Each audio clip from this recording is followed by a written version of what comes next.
అందరికీ నమస్కారం. 26వ తేదీ నవంబర్ 2008 సాయంత్రం యాజ్ యూజువల్ గా ప్రజలు తమ జీవితాన్ని కొనసాగిస్తున్నారు. ప్రతి ఒక్కరూ వాళ్ళ పనిలో బిజీగానే ఉన్నారు. వాళ్ళు కలలో కూడా ఊహించుంటారు కొన్ని గంటల్లో ముంబైలో ఒక పెద్ద డిస్ట్రక్షన్ జరగబోతుంది, అది ముంబై ఎప్పటికీ మర్చిపోలేదని. సో ఈ వీడియోలో ఆ పెద్ద డిస్ట్రక్షన్ ఏంటనేది మనం తెలుసుకుందాం. అలాగే కొత్తగా మన ఛానల్ ఎవరైనా చూసినట్లయితే వెంటనే సబ్స్క్రైబ్ చేసుకోండి. అలాగే ఈ వీడియో నచ్చితే లైక్ చేసి మీ ఒపీనియన్ ని కామెంట్ చేయడం మాత్రం మర్చిపోవద్దు. సో ఏ మాత్రం లేట్ చేయకుండా మన వీడియోలోకి వెళ్ళిపోతాం.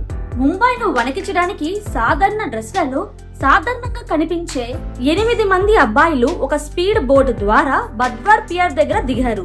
బయటకు చూస్తే సాధారణంగానే ఉన్నా వారిని చూస్తున్న స్థానిక ప్రజలు కొంచెం సస్పిషియస్ గా ఫీల్ కలిగింది.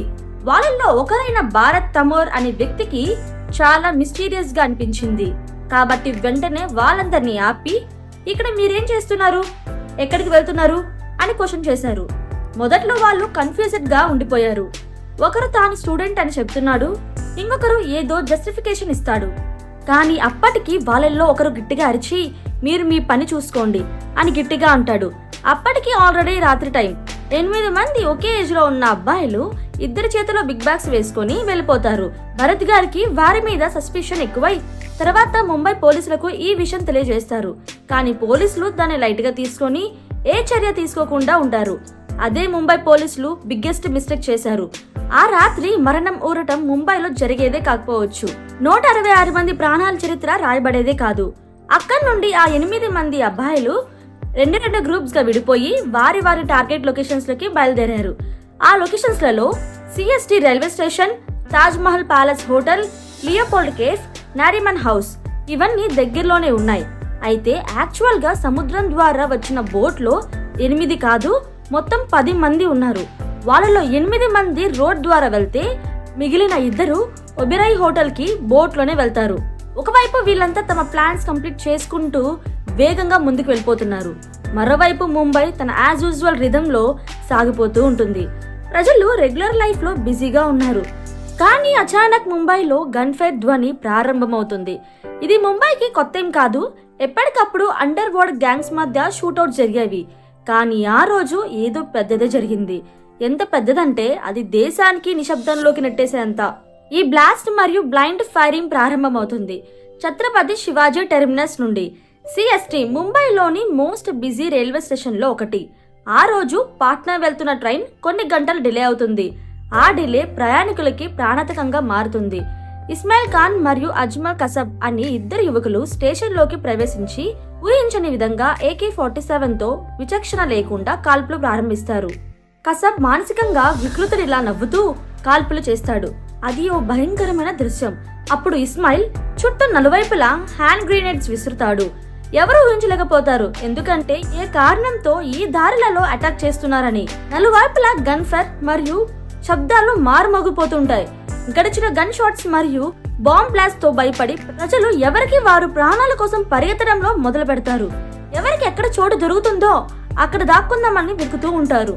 ఈ పానిక్ సిచ్యువేషన్ మధ్య ఆ 2 అంతా వేగంగా ఫైరింగ్ చేస్తున్నారు. అది చూడగానే ఒక వీడియో గేమ్ లా అనిపించేది.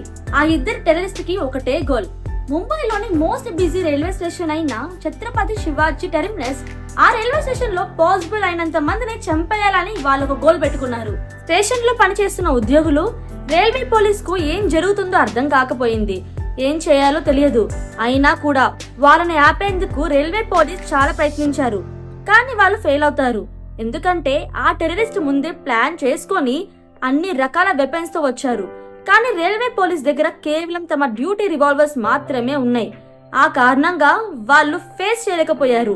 అక్కడే వీరమరణం చెందుతారు. కానీ ఈ పరిస్థితిలోనూ సిఎస్టీలో పనిచేసే ఒక ఉద్యోగి విష్ణు దత్తారాం తన ప్రాణాల గురించి ఆలోచించకుండా అనౌన్స్మెంట్ చేసి అందరూ ప్యాసింజర్స్ ను హెచ్చరిస్తారు, వెంటనే స్టేషన్ వదిలి ప్రాణాలు రక్షించుకోండి అని. ఆ అనౌన్స్మెంట్ విన్న కొందరు ప్రాణాలతో తప్పించుకుంటారు. కానీ ఆ అటాక్ అంత ఇంటెన్స్ గా ఉండటంతో కేవలం 1 గంటలోనే 58 మంది చనిపోతారు. మరో 104 మంది సీరియస్ గా ఇంజూర్ అవుతారు. సిఎస్టీలో కాల్పులు జరుగుతున్న సమయంలో ముంబై పోలీసులకు ఈ విషయం తెలిసిపోయింది.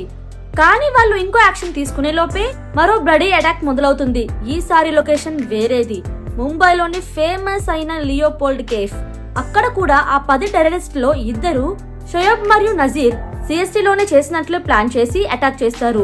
లియోపోల్డ్ కేఫ్ లో ఆ సాయంత్రం ఫన్ కోసం వచ్చిన వాళ్లకు ఇది చివరి రోజు అవుతుందని ఎవ్వరు ఊహించలేదు. పార్టీస్ లో మునిగిపోయిన వాళ్ళల్లో ఎవరు ఊహించలేరు ఆ రాత్రి వాళ్ళ జీవితంలో చివరి రోజు అవుతుందని. ఆ హ్యాపీ ఎన్విరాన్మెంట్ లో ఉన్నప్పుడే ఇద్దరు యంగ్ బాయ్స్ చేతిలో గన్స్ పట్టుకొని అక్కడున్న ప్రతి ఒక్కరిని టార్గెట్ చేస్తారు. లియోపోల్డ్ కేఫ్ ముంబైలోనే చాలా ఫేమస్. అక్కడ క్రౌడ్ ఎప్పుడు ఎక్కువగానే ఉంటుంది. ఫారినర్స్ కూడా తరచుగా వచ్చేవారు. ఇది ఒక రీజన్, అందుకే ఈ కేఫ్ ని టార్గెట్ చేశారు. ఇద్దరు టెర్రరిస్ట్ కేఫ్ లోకి ఎంటర్ అయిన వెంటనే మల్టిపుల్ రౌండ్స్ ఆఫ్ ఫైరింగ్ ప్రారంభిస్తారు. ఈ సడన్ అండ్ బ్లైండ్ ఫైరింగ్ లో చాలా మంది తమ ప్రాణాన్ని కాపాడుకోలేక చనిపోతారు. ఈ అటాక్ లో కొన్ని విదేశీయులు మరియు భారతీయులు కూడా చనిపోతారు. ముంబైలో వరుసగా 2 అటాక్స్ జరిగినా అక్కడితో ఆగదు.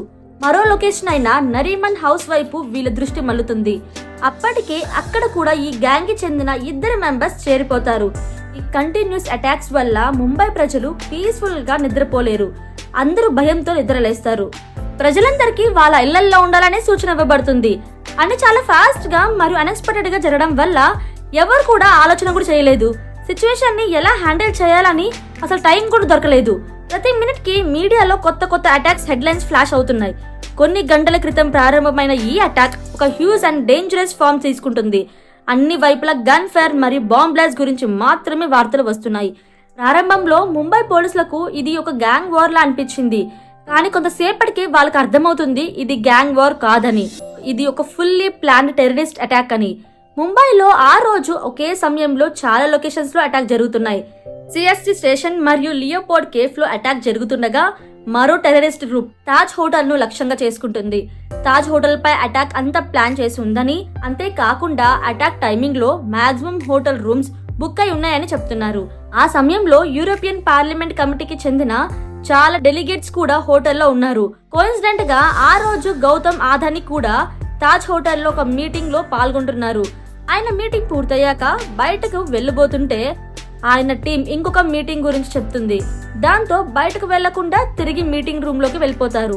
ఇప్పుడు ఒకవైపు అదానీ మీటింగ్ లో ఉన్నప్పుడు ఇంకోవైపు హఫీజ్ మరియు జవీద్ అనే 2 టెర్రరిస్టులు తాజ్ హోటల్ మెయిన్ ఎంట్రన్స్ నుండి లోపలికి ప్రవేశిస్తారు. వాళ్ళు లోపలికి ప్రవేశించిన వెంటనే హోటల్ అంతా గన్ షాట్స్ మరియు బాంబ్ ఎక్స్ప్లోజన్స్ తో షేక్ అవుతుంది. అదానీ యొక్క టీం ఈ అటాక్ గురించి తెలుసుకున్న వెంటనే అతన్ని కిచెన్ ద్వారా బేస్మెంట్ లోకి తీసుకెళ్తారు. అక్కడ ఆయన రాత్రంతా ఉంటారు. తర్వాత మార్నింగ్ కి మార్కోస్ కమాండోస్ వారు సేఫ్ గా తన్ని రిక్యూజ్ చేస్తారు. అదానీ సేఫ్ అవ్వడంలో సక్సెస్ అయ్యారు. కానీ స్టిల్ అక్కడ థౌజండ్స్ ఆఫ్ పీపుల్ ప్రాణాలపై ప్రమాదం మిగిలి ఉంది. ఆ 2 టెర్రరిస్టు నిరంతరం ఫైరింగ్ చేస్తూనే ఉంటారు. గన్ ఫైర్ సౌండ్స్ విన్న వెంటనే అక్కడ ఉన్న ప్రతి ఒక్కరిలో భయం పెరుగుతుంది. ఆ 2 మెయిన్ గేట్ దగ్గర డ్యూటీలో ఉన్న గార్డ్ ని కూడా చంపేస్తారు. ఆ తర్వాత గ్రౌండ్ ఫ్లోర్ లో ఉన్న కొంతమందిని చంపేస్తారు. మరి కొంతమందిని హాస్టేజ్ లా తీసుకుంటారు. స్టేర్స్ ద్వారా పైకెళ్లి ఫైరింగ్ చేస్తూ మిగిలిన ఫ్లోర్స్ లోకి వెళ్తారు. కానీ అదే సమయంలో ముంబై పోలీసులు వేరే గేట్ ద్వారా కొంతమంది ఇంపార్టెంట్ అఫీషియల్స్ ను సేఫ్ గా ఎవెక్యూట్ చేయగలుగుతారు. ఇంకొంతమంది ప్రజలు హోటల్ విండోస్ ను బ్రేక్ చేసి బెడ్షీట్స్ లేదా కర్టెన్స్ తో కిందకు దిగి ప్రాణాలు కాపాడుకుంటారు. ఈ టెర్రరిస్ట్ యొక్క మెయిన్ మోటివ్ ఒక పెద్ద బిజినెస్ మ్యాన్ లేదా ఫారినర్ డెలిగేట్స్ ను హాస్టేజ్ గా పట్టుకోవడమే, తద్వారా ఇండియన్ గవర్నమెంట్ తో నెగోషియేట్ చేయడం. వాళ్ళు హోటల్లోకి ఎంటర్ అయిన వెంటనే మొదట 5 ఫ్లోర్స్ పై అటాక్ చేస్తారు. ఎందుకంటే అక్కడ బిజినెస్ సెంటర్ ఉంది. వాళ్లకు అక్కడ ఎవరైనా పెద్ద వ్యక్తి దొరుకుతాడని అనిపించింది. లక్కీగా గౌతమ్ అదానీ అప్పటికే రిక్వెస్ట్ చేయబడతారు. ఒకవేళ అతను ఎస్కేప్ అవ్వకపోతే వాళ్ళ ప్లాన్ విజయవంతమయ్యేది. కానీ 5th ఫ్లోర్ లో బిగ్ పర్సనాలిటీ ఎవరు దొరకపోవడం లేదు. వాళ్ళు ఫైరింగ్ చేస్తూ 6th ఫ్లోర్ పైకి వెళ్తారు. అక్కడ కంట్రోల్ సెంటర్ గా ఉపయోగించబడే ఒక రూమ్ వెతకడం ప్రారంభిస్తారు. వాళ్ళకు రూమ్ నంబర్ 520 కనిపిస్తుంది. అది లోపల నుంచి లాక్ చేయబడుతుంది. చాలా నాక్ చేసినా కూడా డోర్ తెరవదు. చివరికి వాళ్ళు వెపన్స్ ఉపయోగించి డోర్ ను బ్రేక్ చేసి లోపలికి ప్రవేశిస్తారు. ఆ రూమ్ లోకి ఎంటర్ అవుతారు. అసలు ఆ రూమ్ లో కార్పొరేషన్ బ్యాంక్ యొక్క మాజీ చైర్మన్ KR రామ్మూర్తి ఉన్నారు. హోటల్లో గన్ ఫైర్ మరియు ప్రజలు స్క్రీమింగ్ విన్న వెంటనే ఆయనకు కూడా ఈ అటాక్ విషయం తెలుస్తుంది. అందుకే ఆయన వెంటనే తన రూమ్ డోర్ ను లాక్ చేసి వాష్రూమ్ లో దాక్కుంటారు. కానీ రూమ్ డోర్ ఓపెన్ చేసిన క్షణమే ఆయన హార్ట్ బీట్ స్పీడ్ ఒక్కసారిగా పెరిగిపోతుంది. ఏది భయపడ్డారో అదే జరుగుతుంది. వాష్రూమ్ లో దాగి ఉన్న రామ్మూర్తి మీద టెర్రరిస్ట్ కి కంటబడుతుంది. కానీ వాళ్ళు ఆయనను చంపేయకుండా హాస్టేజ్ లా అక్కడ ఉంచుతారు. తాజ్ హోటల్లో అటాక్ జరుగుతున్న సమయంలోనే విలేపార్లీ మరియు వాడే బండర్లో మూవింగ్ టాక్సీలో భారీ శబ్దంతో బాంబ్ బ్లాస్ట్ జరుగుతుంది. ఆకాశం మొత్తం స్మోక్ తో నిండిపోతుంది. ఆ టాక్సీలో ప్రయాణిస్తున్న ప్రతి ఒక్కరు చనిపోతారు. ఆ బ్లాస్ట్ అంత పవర్ఫుల్ గా ఉంటుంది. దాని ప్రభావంతో చుట్టుపక్కల బిల్డింగ్స్ కి ఫైర్ అంటుకుంటుంది. దాంతో మరికొంతమంది కూడా చనిపోతారు. ఈ టాక్సీ బాంబ్ కూడా వాళ్ళల్లోనే కొందరు టెర్రరిస్ట్ ప్లాన్ చేసినదే. అసలు టెర్రరిస్ట్ ఫేమస్ మరియు క్రౌడెడ్ ప్లేస్ ను టార్గెట్ చేయడమే కాదు, వాళ్ళు ప్రయాణించే టాక్సీలను కూడా బాంబ్ పెట్టడానికి వాడతారు. ట్రావెల్ చేస్తూ టాక్సీ డ్రైవర్ ను మాట్లాడిస్తూ దానిలో బాంబ్ ఫిక్స్ చేసి వెంటనే దిగిపోతారు. ఈ విధంగా కూడా ముంబైని వణికిస్తున్నారు. ఇంతలో తాజ్ హోటల్లో ఆ ఇద్దరు టెర్రరిస్టులు 6వ ఫ్లోర్ లో వాళ్ళ కంట్రోల్ రూమ్ ను ఏర్పరుస్తుండగా వాళ్ళు మిగిలిన ఇద్దరు పార్ట్నర్స్ నజీబ్ మరియు సహీబ్ కూడా తాజ్ లోకి చేరుతారు. వాళ్ళు లోపలికి ఎంటర్ అయిన వెంటనే పిచ్చెక్కినట్టు బ్లైండ్ ఫైరింగ్ చేస్తూ చాలా మందిని చంపేస్తారు. తర్వాత 4 మంది ప్రజల్ని హోస్టేజ్ గా తీసుకొని రూమ్ నంబర్ 520 లోకి తీసుకెళ్తారు. ఇప్పుడు ఆ రూమ్ లో 4 టెర్రరిస్టులు మరియు 5 హోస్టేజ్ ఉంటారు. ఆ సమయంలో ఒక టెర్రరిస్ట్ ఎవరితోనో ఫోన్ కాల్ లో నెక్స్ట్ అటాక్ గురించి మాట్లాడుతున్నాడు. మరొక టెర్రరిస్ట్ ఆ 5 హోస్టేజ్ యొక్క ఐడీస్ ను గూగుల్లో సెర్చ్ చేస్తూ వాళ్ళు వాల్యుబుల్ హోస్టేజ్ లా ఉన్నారో లేదో తెలుసుకుంటాడు. తద్వారా వాళ్ళు ఇండియన్ గవర్నమెంట్ తో నెగోషియేషన్ చేయాలనుకున్నారు. కానీ ఆ 5లో పేరున్న వ్యక్తి ఎవరు లేకపోవడంతో టెర్రరిస్టులు ఆ రూమ్ లోని బెడ్షీట్స్ కర్టెన్స్ కు ఫైర్ చేసి రూమ్ ను లాక్ చేసి బయటకు వచ్చేస్తారు. ఆ స్మోక్ వలన లోపల ఉన్న హోస్టేజెస్ కు ఊపిరి తీసుకోవడం కష్టమవుతుంది. అయినా కూడా వాళ్ళు ఒకరినొకరు యునైట్ చేసి బెడ్షీట్ సహాయంతో విండోస్ నుంచి దిగి ప్రాణాలు కాపాడుకుంటారు. ఈ 5 హోస్టేజ్ బతికి బయటపడతారు. కానీ అప్పటికే తాజ్ హోటల్లో 31 మంది చనిపోతారు. ఒకవైపు తాజ్ హోటల్లో ఈ టెర్రర్ కొనసాగుతుంటే మరోవైపు నజీర్ మరియు బాబర్ ఇమ్రాన్ అనే 4th టెర్రరిస్ట్ టీం సభ్యులు నరీమన్ హౌస్ లోకి ప్రవేశించి అక్కడ ఉన్న వాళ్ళను హోస్టేజ్ గా తీసుకుంటారు.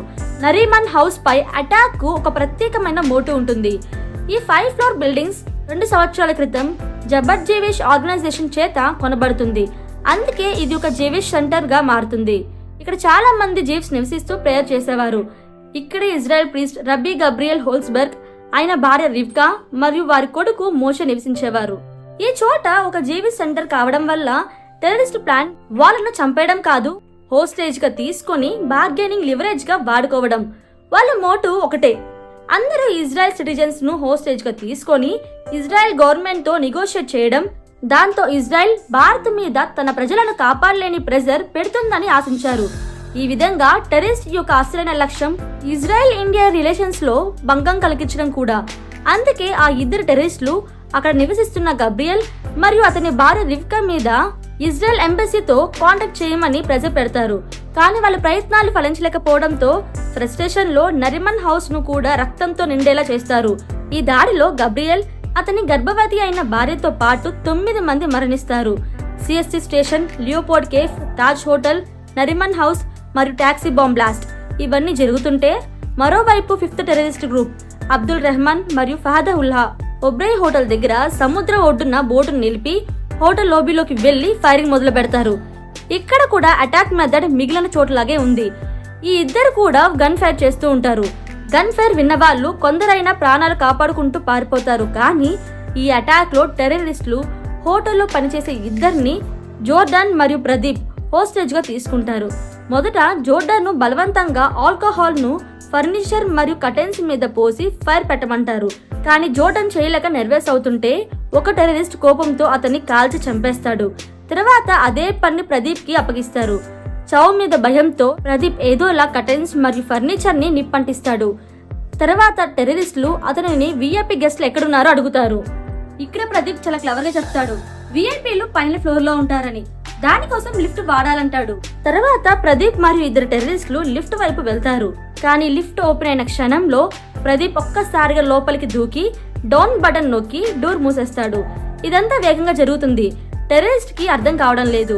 ఈ ట్రిక్ తో చాలా కోపం వచ్చి తర్వాత పిచ్చి పట్టినట్టుగా ఫైర్ చేయడం ప్రారంభిస్తారు.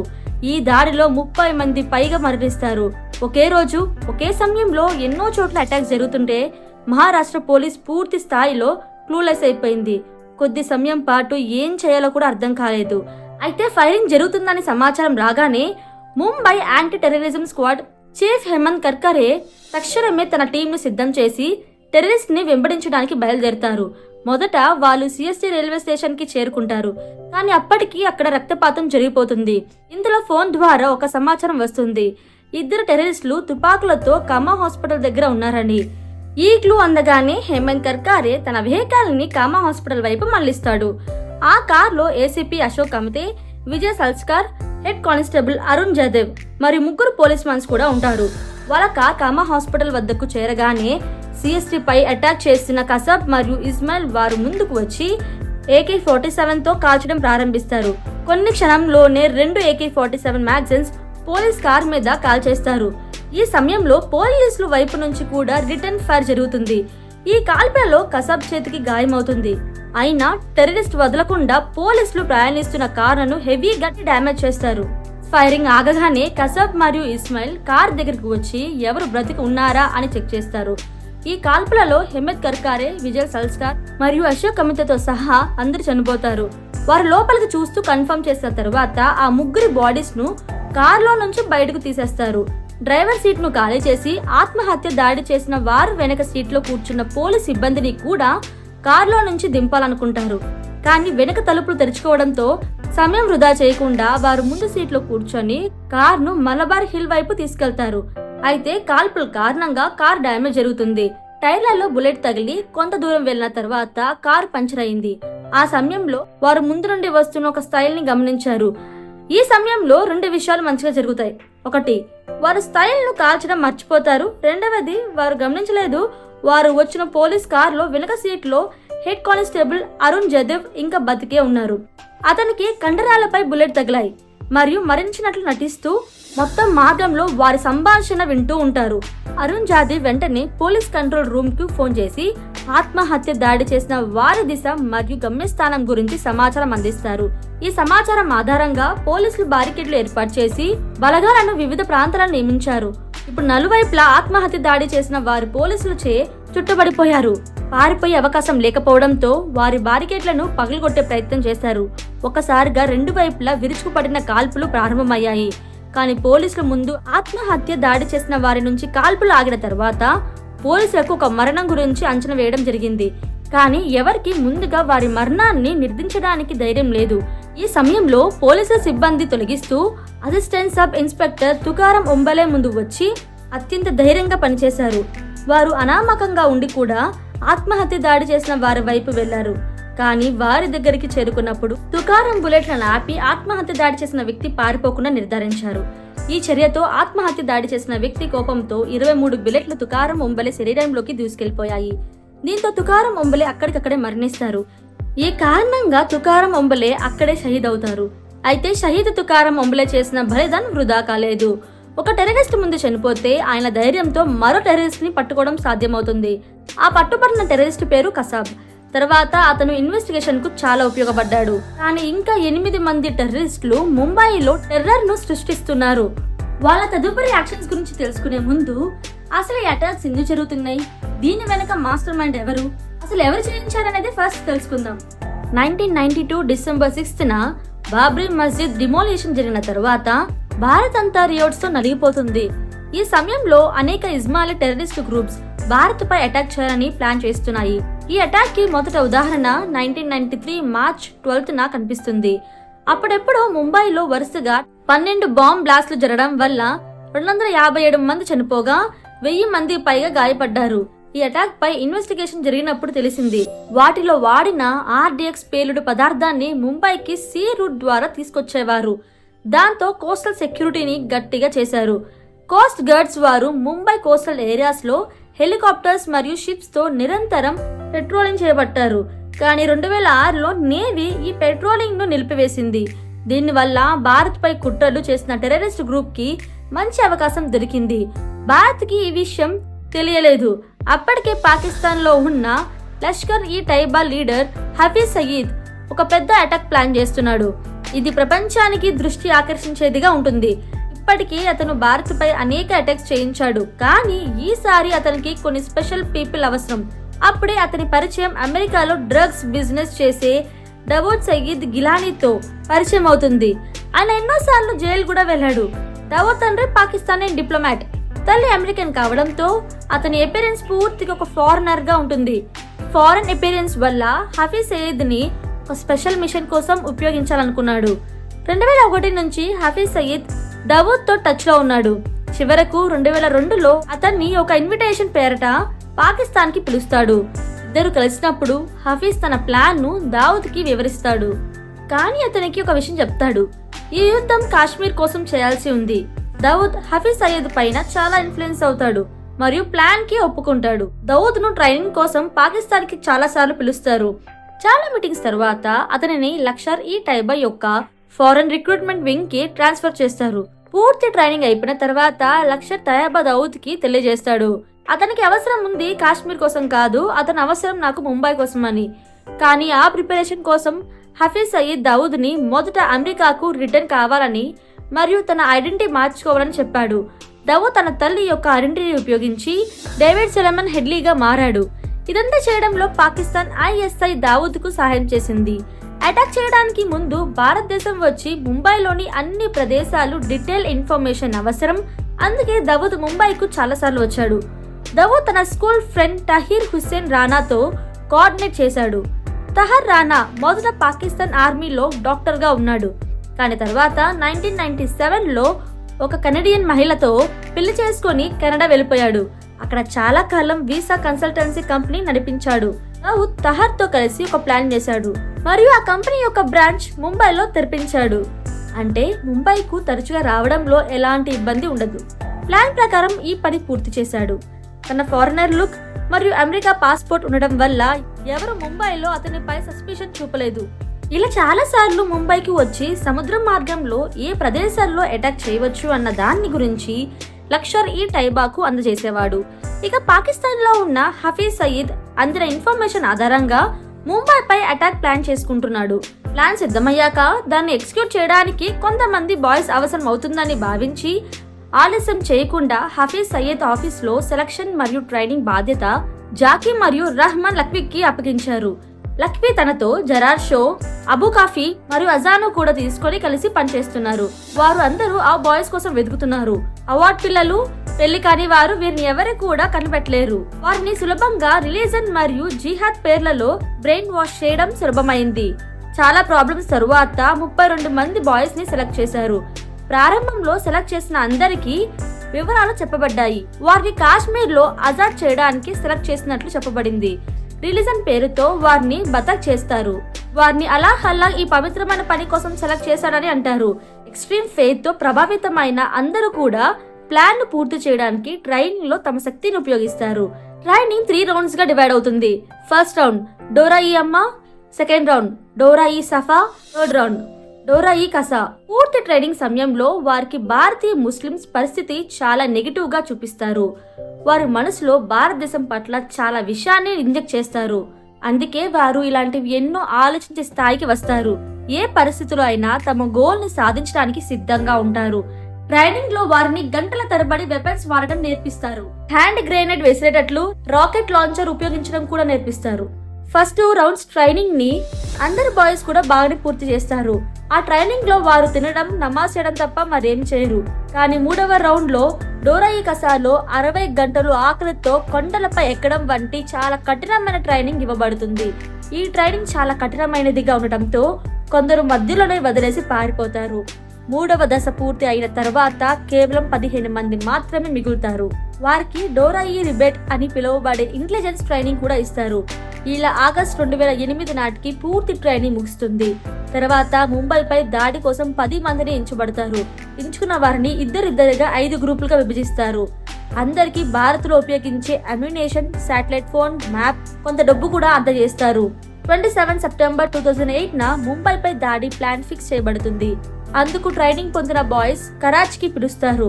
కానీ లాస్ట్ మినిట్ లో దాన్ని పోస్ట్ పోన్ చేస్తారు. అందుకు కారణం అదే నెలలో ఢిల్లీలో 5 బాంబులు పేలుళ్లు జరగడం వలన ముంబై వంటి చోట్ల రెడ్ అలర్ట్ ఉండడం మరియు రహస్య రైడ్ జరగడం. ఈ వార్తల నేపథ్యంలో లష్కర్ లీడర్షిప్ దాడిని కొన్ని రోజులకు వాయిదా పెడుతుంది. ఆ తర్వాత అక్టోబర్లో 10 మంది బాయ్స్ ని పిలుస్తారు మరియు మిగిలిన ట్రైనింగ్ ని పూర్తి చేస్తారు. ఈసారి అందరికీ స్విమ్మింగ్ మరియు బోట్ నడిపే ట్రైనింగ్ ఇస్తారు. వారికి వీడియోల ద్వారా టార్గెట్ అయిన ప్రదేశాలను పెద్ద స్క్రీన్ మీద చూపిస్తారు. టార్గెట్ దగ్గరకు ఏ రోడ్లు వాడాలో, అక్కడ ఎట్లా దాడి చెయ్యాలో A to Z గా వివరించబడుతుంది. ముంబైలో దాడి చేయాలి కాబట్టి వారికి మరాఠీ భాషను కూడా నేర్పిస్తారు. వారికి ముంబై యూత్ ట్రెండ్ లో ఉన్న దుస్తులు ఇచ్చి అందరి చేతుల్లో సంప్రదాయ బంగారం కట్టిస్తారు, అంటే హిందూలాగే కనిపించేందుకు. కొన్ని డేస్ తర్వాత నవంబర్ 22 మార్నింగ్ చిన్న పడవలో వారిని పంపిస్తారు. కొన్ని గంటలు సముద్రంలో ప్రయాణించిన తర్వాత అందరినీ అల్ హుసైనీ అనే 2 బోట్లో షిఫ్ట్ చేస్తారు. అల్ హుసైనీలో ముందే అందరినీ ఇద్దరిద్దరు బ్యాగ్స్ పెట్టి ఉన్నవి. వాటిల్లో దాడి కోసం ప్రతి రకమైన వెపన్స్ ఉండేవి. ఆ తర్వాత ఉదయం వారికి ఒక ఇండియన్ షిప్ కనిపిస్తుంది. దాన్ని అమర్ సింగ్ సొలానికి నడుపుతారు.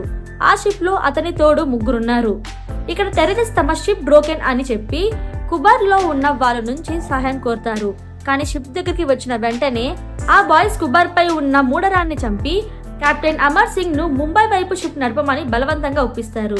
షిప్ ముంబై దగ్గరకు వచ్చేసరికి వారు అమర్ సింగ్ ని కూడా చంపి 26 నవంబర్ సాయంకాలానికి ముంబై తీరానికి షిప్ ను తీసుకొచ్చారు. ఇక 10 మంది టెర్రరిస్టులు ముంబైలో ఎలా టెర్రర్ సృష్టిస్తారో మనం ఇప్పటికే తెలుసుకున్నాము. కానీ ఈ దాడిని ఆపి హోస్టేజెస్ ను రక్షించడానికి భారత ప్రభుత్వం ఏ చర్యలు తీసుకుందనే విషయాన్ని తెలుసుకునే ముందు 26/11 దాడి కొద్ది రోజుల ముందే యుఎస్ లష్కర్ ఏ తైబా ఎల్ హుసైన్ షిప్ యొక్క కోఆర్డినేట్స్ భారత ప్రభుత్వానికి ఇచ్చింది. అయినా కూడా భారత అధికారులు ఆ కోఆర్డినేట్స్ ఆధారంగా అల్ హుసైనీ షిప్ ను ట్రాక్ చేయలేకపోయారు, ఎలాంటి చర్యలు తీసుకోలేదు. National security advisor MK Narayanan కూడా నేవీ కోస్ట్ గార్డ్ తో చర్చించి చర్యకు తగిన ఇంటెలిజెన్స్ ను పంచుకున్నప్పటికీ కూడా సముద్రంలో ఆ షిప్ ను పట్టుకోలేకపోయారు. దీంతో ఈ భయంకర దాడులను ఉపయోగించిన వెపన్స్ తో టెర్రరిస్టులను ఆపలేకపోయారు. ఫలితంగా ముంబై ఇంత భారీగా నష్టపోయింది. దాడికి ముందే భారత ప్రభుత్వం ఎటువంటి చర్యలు తీసుకుపోవడం వల్ల ముంబైలో తీవ్ర దుశ్యం జరిగింది. అప్పటికి ముంబై పోలీసులు కేవలం 2 టెర్రరిస్టులను మాత్రమే కంట్రోల్ చేయగలిగారు. ఇంకా 8 మంది టెర్రరిస్టులు ముంబైలో 3 ప్రదేశాల్లో దాడులు కొనసాగిస్తున్నారు. 2 టెర్రరిస్టులు ఓబెరాయ్ హోటల్స్ లో, 4 తాజ్ హోటల్లో, 2 నరిమన్ హౌస్ లో తమ ఆధిపత్యం కలిగి ఉన్నారు. కసాబ్ పట్టుబడడం, తాజ్ హోటల్, నరిమన్ హౌస్, ఓబెరాయ్ హోటల్లో పేలులు కొనసాగిన తర్వాత మొదటగా మహారాష్ట్ర ప్రభుత్వం సెంట్రల్ ప్రభుత్వాన్ని సహాయం కోరింది. కొత్తదిలో నుండి ఎన్ఎస్జీ కమాండ్ సిద్ధం చేయబడ్డారు. కానీ ఏరోప్లేన్ సహాయంతో ముంబైకి ఆలస్యంగా చేరడంతో కౌంటర్ అటాక్ బాధ్యత మర్కోస్ కు అప్పగించారు. మర్కోస్ అంటే అనుకోని ప్రదేశాల్లో ప్రత్యేక ఆపరేషన్ల కోసం ప్రసిద్ధి పొందిన టీం. వీరు అన్ని రకాల వెపన్స్ ను నిపుణులుగా వాడగలరు. అందుకే ఈ టెర్రర్ అటాక్ ను కంట్రోల్ చేయడానికి మర్కోస్ ను పిలిచారు. కానీ సమాచారం ఆలస్యంతో మర్కోస్ కు దాడి ప్రదేశానికి చేరడంలో గంటల కొద్దీ ఆలస్యం జరిగింది. మర్కోస్ 27 నవంబర్ రాత్రి 2కి ముంబైలోని ఐఎన్ఎస్ అభిమన్యుకు చేరుకొని 2 టీంలుగా విభజించి తాజ్ మరియు ఓబెరాయ్ హోటళ్ల కమాండ్ ను స్వీకరించారు. మర్కోస్ కు మొదటి టాస్క్ హోస్టేజ్ ను సురక్షితంగా రక్షించడం. తాజ్ హోటల్ కు చేరిన ఒక టీం కు అక్కడే మేనేజర్ హోటల్ మ్యాప్ ఇచ్చాడు, కానీ అది ఎక్కువగా ఉపయోగపడలేదు. మర్కోస్ 2వ టీం కూడా ఓబెరాయ్ హోటల్లో ఇలాంటి సమస్యలతో పడ్డారు. ఈ పరిస్థితిలో మర్కోస్ కి పనిచేయడం చాలా కష్టం. సన్నివేశం ఒక బ్లైండ్ ఆరో షూటింగ్ లాంటిది. అయితే ప్రాణాలు పెట్టి మర్కోస్ తాజ్ మరియు ఓబెరాయ్ హోటల్లోకి దూరిపోతూ టెర్రరిస్టులను అన్వేషించడం మొదలుపెట్టారు. మర్కోస్ లకు టెర్రరిస్ట్ స్థానం గురించి పూర్తి సమాచారం లేదు, కానీ వారికి టెర్రరిస్టు ప్రతి దశలో సమాచారం ఇస్తున్నారు. మీడియా కూడా మర్కోస్ ప్రతి చర్యను ప్రత్యక్ష ప్రసారం చేస్తుంది.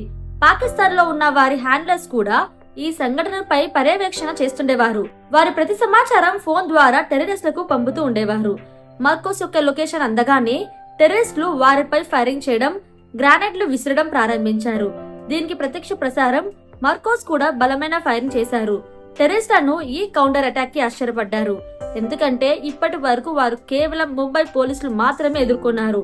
వాళ్ళ దగ్గర సాధారణ గన్స్ మాత్రమే ఉండేవి. అందువల్ల వాళ్ళు టెర్రరిస్టుల ఆధునిక ఆయుధాల ముందు నిలబడలేకపోయారు. కానీ ఇక్కడ మర్కోస్ దాడి చాలా బలంగా ఉండడంతో టెర్రరిస్టులు 4 అడుగులు వెనక్కి తగ్గాల్సి వచ్చింది. ఈ అవకాశాన్ని ఉపయోగించి మర్కోస్ తాజ్ హోటల్ నుండి 150 మందిని, ఓబెరాయ్ హోటల్ నుండి 200 మందిని సురక్షితంగా బయటకు తీసుకొచ్చారు. సురక్షితంగా బయటకు తీసుకొచ్చిన తర్వాత ఇంకా చాలా మంది చిక్కుకున్న వారు ఉన్నారు. ఆ సమయంలో ఒక సెన్సిటివ్ విషయం ఏంటంటే ఉదయం సుమారు 5 గంటలకు 76 ఎయిర్ క్రాఫ్ట్ లో ఉన్న 200 ఎన్ఎస్జీ కమాండ్స్ ముంబైకు చేరుకున్నారు. ఎన్ఎస్జీ కమాండ్స్ ముంబైకు చేరి ముందుగా ముంబై పోలీసులు మర్కోస్ నుండి దాడి సంబంధించిన అన్ని సమాచారం సేకరించి తర్వాత 3 బృందాలుగా విడిపోయి Taj hotel, Oberoi hotel, Nariman house వైపు బయలుదేరారు. ఇలా ఎన్ఎస్జీ ఆపరేషన్ బ్లాంక్ టార్నడో ప్రారంభమైంది. 27 నవంబర్ మార్నింగ్ 6 o'clock కి కమాండర్స్ బృందం ఒబ్రాయ్ హోటల్ చేరింది. దీనికి కర్నల్ బిఎస్ రాటి నేతృత్వం వహించారు. ఆయనతో colonel RK Sharma, major B Bharat తమ బృందంతో ఒబ్రాయ్ హోటల్లోకి ప్రవేశించారు. మర్కోస్ లాగా ఎన్ఎస్జీ కమాండ్స్ కి కూడా టెర్రరిస్టులు చిక్కుకున్న వారి స్థానం గురించి కూడా సమాచారం లేదు. కానీ వారు తమ ట్రైనింగ్ అనుభవంతో ఫ్లోర్ పైకి ఎక్కుతూ ముందుకు సాగారు. 19వ ఫ్లోర్ కి చేరగానే టెర్రరిస్టులు ఫైరింగ్ ప్రారంభించారు. ఆ ఫ్లోర్ మొత్తం కూడా పొగ కాల్చారు. ఇదే సమయంలో ఎన్ఎస్జీ 2వ బృందం తాజ్ హోటల్ పరిస్థితులను నిర్వహిస్తుంది. దీని నేతృత్వం కర్నల్ సునీల్ శర్మ వహిస్తుంది. ఆయన ఆదేశంలో మేజర్ సంజయ్ కన్వాల్, మేజర్ సందీప్ ఉన్కృష్ణన్ కూడా ఉన్నారు. తాజ్ హోటల్ పరిస్థితి ఒబ్రాయ్ కంటే మరింత భయంకరంగా ఉంది. ఇక్కడ 4 టెర్రరిస్టులు ఉన్నారు. వారు తాజ్ హోటల్లోని అనేక గదులను అగ్ని అంటించారు. ఆ మంటలు, పొగ కారణంగా అనేక ఫ్లోర్లలో కమాండ్స్ కి శ్వాస తీసుకోవడం కూడా కష్టమవుతుంది. అందువల్ల టెర్రరిస్టులను కనిపెట్టడం, హోటల్లో చిక్కుకున్న ప్రజలను రక్షించడం కోసం ఎన్ఎస్జీ తిరిగి సర్దుబాటు కావాల్సి వచ్చింది. 51 స్పెషల్ యాక్షన్ గ్రూప్ లోని 10 కమాండోస్ బృందాన్ని మేజర్ సందీప్ ఉన్కృష్ణన్ నేతృత్వం వహిస్తున్నారు. ఆయన హోటల్ సెంట్రల్ స్టైర్ కేస్ ద్వారా పైకెక్కి టెర్రరిస్టులపై దాడి చేయాలని ప్లాన్ చేసుకున్నారు. ప్లాన్ ప్రకారం కమాండోస్ స్టైర్ కేస్ ద్వారా ఎక్కుతుండగా పక్కనే లీక్ అయిన టెర్రరిస్టులు ఫైరింగ్ ప్రారంభించారు. ఫలితంగా కమాండ్ సునీల్ కుమార్ 15 బుల్లెట్లు తగిలాయి. ఆయన తీవ్రంగా గాయపడ్డారు. టెర్రరిస్టులు ఆయనపై మరింత దాడి చేయడానికి ప్రయత్నించారు. సందీప్ ఉన్కృష్ణన్ మరియు వారి టీం టెర్రరిస్టులపై కౌంటర్ అటాక్ చేశారు. టెర్రరిస్టులు కొద్దిగా వెనక్కి తగ్గినప్పుడు సందీప్ టీం ను సునీల్ కు తక్షణమే ఫస్ట్ ఎయిడ్ ఇవ్వమని చెప్పారు. వెనక్కి తిప్పి తన టీం కు నా వెంటరా, నేను చూసుకుంటాను అని చెప్పి పైకెక్కారు. సందీప్ మరియు 4 టెర్రరిస్టుల మధ్య తీవ్ర గన్ ఫైర్ ప్రారంభించారు. ఒంటరిగా ఉన్న సందీప్ ఉన్కృష్ణన్ టెర్రరిస్టులతో పోరాడి టెర్రరిస్టుల హోటల్ యొక్క నార్త్ ఎండ్ కార్నర్ లో దాక్కోవాల్సి వచ్చింది. కానీ ఈ టైంలో సందీప్ మీద కూడా బుల్లెట్లు పడిన కారణంగా శత్రువులను చంపేసేందుకు ప్రయత్నిస్తున్న తన ప్రాణాలు కూడా త్యాగం చేయాల్సి వచ్చింది. అంతకు ముందు 20 ఎన్ఎస్జీ కమాండ్స్ లు 27 నవంబర్ సాయంత్రం సుమారు 5:30 గంటలకు నరీమానా హౌస్ వద్దకు చేరింది. కమాండ్స్ భవనం గ్రౌండ్ ఫ్లోర్ లో ప్రవేశించడానికి చాలా ప్రయత్నించారు. కానీ అక్కడ ఉన్న 2 టెర్రరిస్టులు అన్ని ఎంట్రీ పాయింట్లను హ్యాండ్ గ్రెనేడ్లతో ధ్వంసం చేసుకుని ఉన్నారు. అందువల్ల ఎన్ఎస్జీ బృందం భవనం పైకి ఎంటర్ అయ్యే ప్లాన్ చేసుకున్నారు. తర్వాత 28 నవంబర్ మార్నింగ్ 7:30కి నరీమానా హౌస్ కమాండ్స్ హెలికాప్టర్ ద్వారా ఎయిర్ డ్రాప్ చేశారు. ఈ సమయంలో మీడియా కమాండ్స్ ప్రతి చర్య యొక్క ఫోటోలు, వీడియోలు లైవ్ లో టెలికాస్ట్ చేస్తున్నారు. అందువల్ల కమాండ్స్ ప్రతి యాక్టివిటీని పాకిస్తాన్ ఉన్న హ్యాండ్లర్ టీవీ ద్వారా తెలుసుకుని తద్వారా టెర్రరిస్టులు ఫోన్ ద్వారా తెలియజేస్తున్నారు. నరీమానా హౌస్ లో దాగి ఉన్న 2 టెర్రరిస్టులు కమాండోస్ లైవ్ అప్డేట్స్ అందగానే వారి గ్రెనేడ్లు విసురుతూ ఫైరింగ్ ప్రారంభించారు. ఈ దాడిలో కమాండో గజేందర్ సింగ్ బిస్ట్ లక్ష్యమయ్యారు మరియు అక్కడే మరణించారు. ఒబెరాయ్ హోటల్లో, తాజ్ హోటల్ మరియు నరీమాన్ హౌస్ 3 చోట్ల కమాండ్స్ భారీ కష్టాలు ఎదుర్కొన్నారు. టెర్రరిస్టులు దాక్కొని మరి అటాక్ చేస్తున్నారు. సో ఇప్పుడు కమాండర్స్ వాళ్ళ తెలివితో, వాళ్ళ ధైర్యంతో పనిచేయాల్సి వచ్చింది. కమాండర్స్ ఒబెరాయ్ హోటల్లో టెర్రరిస్టులను ధ్వంసం చేయడానికి కోఆర్డినేట్ అటాక్ ప్లాన్ చేశారు. 19వ ఫ్లోర్ లో ఒక గదిలో దాగిన 2 టెర్రరిస్టులపై కమాండోస్ లోపల నుంచి దాడి చేశారు. అంతేకాకుండా హోటల్ ముందు ఎయిర్ ఇండియా భవన్ 11వ ఫ్లోర్ లో స్లీపర్స్ ను కూర్చోబెట్టారు. దీంతో టెర్రరిస్టులు రెండింతలు చిక్కుకున్నారు. టెర్రరిస్టులు ఉన్న గదిని స్నీపర్లు రౌండ్ ఫైర్ చేసి ఒక టెర్రరిస్టు వెంటనే హతము చేశారు. కొద్ది రోజుల తర్వాత మిగిలిన టెర్రరిస్టులను హోటల్లో ఉన్న కమాండ్ చంపేశారు. ఈ విధంగా 28 నవంబర్ మధ్యాహ్నం 3 గంటలకు టెర్రరిస్టుల నుండి విముక్తి చేసుకున్నారు. కానీ అదే సమయంలో నరీమాన్ హౌస్ లో గజేందర్ బిస్ట్ మరణం కారణంగా కమాండోస్ చాలా కోపంగా ఉన్నారు.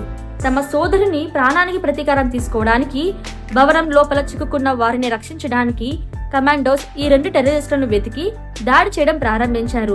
మేజర్ సందీప్ కు ఒక క్లూ దొరికింది. ఆయన ఒక గదిలో 2 హ్యాండ్ గ్రైనేడ్లను విసిరారు. అప్పుడు గదిలో ఉన్న ఒక టెర్రరిస్ట్ అగ్ని మంటల్లో చెరిగిపోగా మరొక టెర్రరిస్ట్ మిగిలిపోయాడు. ఆయనకి కూడా తప్పించుకునే అవకాశమే లేదు. మిగిలిన అన్ని హోస్టేజ్లు బయటికి తీసి నరీమాన్ హౌస్ లో అనేక హ్యాండ్ గ్రెనేడ్లు వేయబడ్డాయి. వాటి ప్రభావంతో 2 టెర్రరిస్టులు కూడా అక్కడ చనిపోయారు. ఒబెరాయ్ హోటల్లో మరియు నరీమాన్ హౌస్ లో ఇప్పుడు సురక్షితంగా ఉండగా మేజర్ సందీప్ నిరాశ పడకుండా కమాండోస్ తమ కర్తవ్యం నిర్వహించడానికి మరియు మేజర్ సందీప్ యొక్క మృతికి ప్రతీకారం తీసుకోవడానికి ఎన్ఎస్జీ చీఫ్ జేకే దత్తా గారు కమాండోస్ లో మళ్ళీ ఉత్సాహాన్ని నింపారు. మేజర్ కండ్వాల్ మరియు వారి కమాండోస్ టెర్రరిస్టులను వెతుకుతూ హోటల్లో ప్రతి మూలన శోధించారు. అప్పుడు తాజ్ హోటల్లోని వసాబీ రెస్టారెంట్ నుండి కాల్పులు వినిపించాయి. కమాండోస్ ఆలస్యం చేయకుండా అనేక హ్యాండ్ గ్రెనేడ్లను వసాబి వైపు వేయగా రెస్టారెంట్ మంటల్లో కాలిపోయింది. టెర్రరిస్టులు సురక్షితంగా తప్పించుకునేందుకు స్టెప్స్ మీద పరిగెడుతుంటే కమాండోస్ నలుగురిని చంపేశారు. ఇలా 29 నవంబర్ ఉదయం 8 గంటలకు తాజ్ హోటల్ కూడా సురక్షితమైంది. 10 మంది టెర్రరిస్టులలో 9 మంది మరణించగా ఒకటైన అజ్మల్ కసాబ్ ను బంధించి పట్టుకున్నారు. 26 నవంబర్ సాయంత్రం మొదలైన ఈ మృతి క్రీడ 29 నవంబర్ ఉదయం ముగిసింది. ఈ దాడిలో 166 నిర్దోషులు మృతి చెందారు. 300కు పైగా గంభీరంగా గాయపడ్డారు. కానీ 10 మంది బాయ్స్ ని ముంబైలోకి పంపించి ఇలాంటి భయంకర సంఘటన జరిపినట్లు భావించి భారత్ కి ఇది పెద్ద ఇంటెలిజెన్స్ ఫెయిల్యూర్ అయింది. ఈ సంఘటన భారత ప్రభుత్వాన్ని తమ భద్రతపై మళ్లీ ఆలోచించమని ఒత్తిడి పెంచింది. ఈ సంఘటన తర్వాత భారతదేశం సహా ప్రపంచ వ్యాప్తంగా సుదీర్ఘకాలం హల్చల్ జరిగింది. ప్రపంచ మీడియా ఈ టెర్రరిస్ట్ దాడిని తీవ్రంగా తప్పిపట్టింది. భారతీయ షేర్ మార్కెట్ క్షీణించింది. ముంబైలో సినిమాల షూటింగ్లు ఆపేయడం జరిగింది. ఇంగ్లాండ్ క్రికెట్ జట్టు భారత్ నుంచి జరుగుతున్న టెస్ట్ మ్యాచ్ ను ఇంగ్లాండ్ కు వెళ్లిపోయింది. ఇక భారత ప్రజలు ఈ దాడికి ప్రతీకారం తీసుకోవాలని భారత ప్రభుత్వాన్ని కోరుకున్నారు. ప్రధానమంత్రి మన్మోహన్ సింగ్ పాకిస్తాన్ పై చర్యలు తీసుకోవాలని భారత సైన్యం అధినేతలతో పలుసార్లు సమావేశం అయ్యారు. మొదట గుప్త మార్గంలో పాకిస్తాన్ లోకి వెళ్లి లష్కర్-ఏ-తైయబా సెంటర్ ను ధ్వంసం చేయాలని యోచించారు. ఆపై ఎయిర్ ఫోర్స్ ద్వారా వాయుసేన దాడుల ద్వారా పాకిస్తాన్ లో టెర్రరిస్ట్ సంస్థ నాశనం చేయాలని భావించారు. కానీ చివరికి ఎలాంటి చర్య తీసుకోకూడదని నిర్ణయించుకున్నారు. ఈ సమయంలో పాకిస్తాన్ మొదట ఈ దాడిలో తమ భాగస్వామ్యం ఉన్నదని తేల్చి చెప్పకుండా స్పష్టం నాకు అక్కర్లేదన్నది. కానీ ఫోన్ రికార్డింగ్స్, పట్టుబడ్డ టెర్రరిస్ట్ అజ్మల్ కసాబ్ ప్రకటన ద్వారా ఈ టెర్రరిస్టులు లష్కర్-ఏ-తైయబాకు చెందిన వాళ్లే మరియు దాడి సమయంలో పాకిస్తాన్ లో ఉన్న వారి హ్యాండ్లర్ నుండి సూచనలు పొందుతున్నారని నిరూపించబడింది. భారత ప్రభుత్వం మరియు యుఎన్ ఒత్తిడితో పాకిస్తాన్ లష్కర్-ఏ-తైయబా మరియు జమాత్ ఉదావా కొన్ని సభ్యులను అరెస్ట్ చేశారు. అమెరికా కూడా దావూద్ సయీద్ గిలానీ, తహా హసేన్ రానాను కూడా ఈ దాడికి బాధితులుగా భావించి అరెస్ట్ చేసి జైలుకు పంపింది. భారత ప్రభుత్వం ఈ టెర్రరిస్ట్ దాడికి ప్రత్యర్థిగా ప్రయత్నమయ్యే చర్యలు తీసుకోలేదు. కానీ ఉగ్రవాదంపై నియంత్రణ పెంచడానికి 31 డిసెంబర్ 2008న నేషనల్ ఇన్స్టిట్యూషన్ ఏజెన్సీని ఏర్పాటు చేసింది. ఎన్ఐఏకి దేశంలో టెర్రరిస్ట్ కార్యకలాపాలను పరిశీలించే బాధ్యతను అప్పగించింది. అదనంగా ఎన్ఎస్జీ సెంటర్ సంఖ్యను పెంచడం మొదలుపెట్టారు. ముంబై, చైనా, కోల్కతా మరియు అనేక ఇతర ప్రాంతాలలో ఎన్ఎస్జీ సెంటర్ను ప్రారంభించింది. కమాండోస్ త్వరగా దాడి ప్రదేశాలకు చేరుకునే పరిస్థితిని నియంత్రించగలిగేలా చేశారు. అజ్మల్ కసాబ్ పై చాలాసార్లు ట్రయల్ జరిగింది. ఈ కారణంగా పాకిస్తాన్ లో లష్కర్-ఏ-తైయబా మరియు ఈ దాడి వెనుక ఉన్న ఎన్నో రహస్యాలు బయటపడ్డాయి. ట్రయల్ సమయంలో అనేక నిర్దోషుల ప్రాణాలు తీసిన కసాబా తన ప్రాణానికి కృతజ్ఞతగా వేధించాడు. అని దాడిలో సర్వే చేసిన హెడ్ కానిస్టేబుల్ అరుణ్ జాదేవ్ సాక్ష్యంతో 2010లో కసాబ్ కు మరణదండన విధించారు. మరో 21 నవంబర్ 2012న పూణే జైల్లో కసాబ్ ను చంపేశారు. కసాబ్ ను హ్యాంగ్ చేశారు. అతని మరణంతో ఈ దాడిలో చివరి టెర్రరిస్ట్ కూడా అంతమైంది. సో ఇంతవరకు వీడియో వచ్చి చూసారు అంటే ఖచ్చితంగా ఈ వీడియో మీకు నచ్చే ఉంటుంది. ఇలాంటి వీడియోస్ మరెన్నో మీకు కావాలనుకుంటే కొత్తగా మన ఛానల్ ఎవరైనా చూసినట్లయితే వెంటనే సబ్స్క్రైబ్ చేసుకోండి. అలాగే లైక్ చేసి మీ ఒపీనియన్ ని కామెంట్ సెక్షన్ లో తెలియజేయండి. So see you next video. Until then take care. Bye bye. Jai Hind.